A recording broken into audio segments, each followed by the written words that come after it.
Hi guys, I am here with daily use English speaking phrases, idioms or sentences. To catch red-handed, to get rid of, to lick somebody's feet. This is just beginning. He is just 7 years old. I am just coming.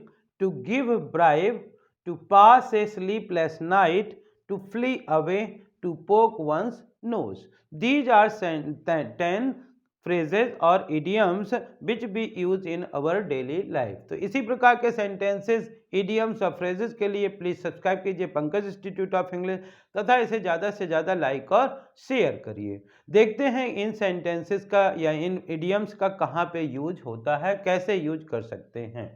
तो first one लिखा है to catch red handed. जब कोई व्यक्ति कोई अपराध करते हुए पकड़ा जाता है और उसको कई लोग देख लेते हैं, उसके एविडेंस होते हैं, प्रूफ होते हैं, तो हम कहते हैं टू कैच रेड हैंडेड, यानी रंगे हाथों पकड़ा जाना, यानी अपराध करते समय पकड़ जाना।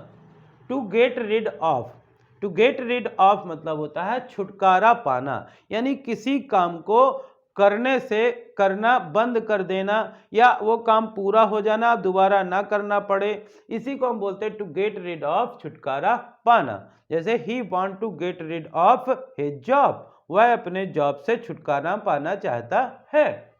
टू लिक समवन्स फीट, जब हम किसी व्यक्ति के आगे पीछे घूमते हैं, जैसा वो कहता है वैसा कहते हैं, यदि गलत भी कहता है तो उसको सही मान लेते हैं या केवल उसी की बात सुनते हैं, तो हम उसको बोलते हैं टू लिक समबडीज फीट। लिक मतलब होता है चाटना, तलवे चाटना, किसी के तलवे चाटना, किसी की खुशामदी करना, किसी की चापलूसी करना, हम कुछ भी कह सकते हैं। जब कोई व्यक्ति बोलता है कि आपने तो बहुत अच्छी सक्सेस प्राप्त की है इस क्षेत्र में और आप कहना चाहते हैं कि ये तो बस शुरुआत है, आगे मैं बहुत कुछ करूंगा, तो ये तो बस शुरुआत है, इसको बोलेंगे this is just beginnings, this is just beginning. In the same way, जब हम कहना चाहते हैं कि वह कभी अभी बहुत ज़्यादा बड़ा नहीं हुआ है, he is just 7 years old, he is just 7 years old, वह तो केवल अभी 7 साल का है। He is just 7 years old, वह तो बस अभी 7 साल का है। और जब किसी व्यक्ति ने बोला कि आप कितना टाइम लगाओगे वहाँ जाने के लिए, और आप कहना चाहता है मैं बस तुरंत आता हूँ। कभी कभी आप ऐसे डेली लाइफ में बोलते हैं कि तुम 2 मिनट यहाँ रुको, मैं बस तुरंत आता हूँ, तो आई एम जस्ट कमिंग, इसी को बोलते हैं मैं बस तुरंत आ रहा हूँ, मैं बस आ रहा हूँ, इस प्रकार से। डियर फ्रेंड्स, जब हम किसी अपने काम को जल्दी करवाने के लिए अनुचित रूप से किसी को पैसे देते हैं तो इसको कहा जाता है घूस देना। तो इसी को इंग्लिश में बोलते हैं to give bribe. To give bribe मतलब घूस देना, ब्राइब मतलब होता है घूस, टू गिव मतलब ब्राइब घूस देना। कभी कभी किसी कारण की वजह से हम रात में सो नहीं पाते हैं या हमको बिल्कुल भी नींद नहीं आती है, इसी को हम मुहावरेदार वाक्य में बोल देते हैं कि हमने तारे गिन गिन कर रात गुजारी। तो तारे गिन गिन कर या जाग कर, इसको हम इंग्लिश में बोलते हैं to pass a sleepless night.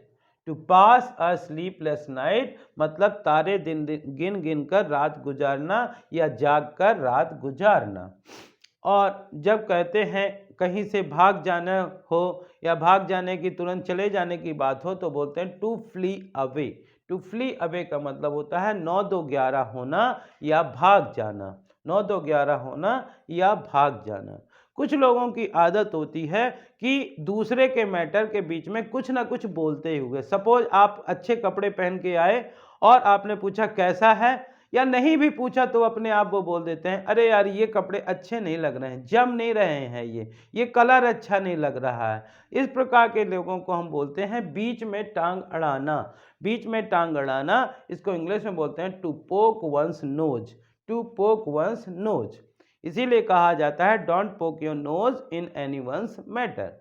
तो dear friends, these are very useful phrases which we use in our daily life। तो यदि आप भी इसी प्रकार के सेंटेंसेस फ्रेजेस के के लिए इंटरेस्टेड हैं तो प्लीज़ सब्सक्राइब कीजिए पंकज इंस्टीट्यूट ऑफ इंग्लिश तथा इसे ज़्यादा से ज़्यादा लाइक और शेयर करिए इस वीडियो को। यदि आपको अच्छा लगा तो इसे लोगों के बीच में शेयर करिए ताकि सबके पास इस प्रकार की जानकारी पहुंच सके। Thank you for watching.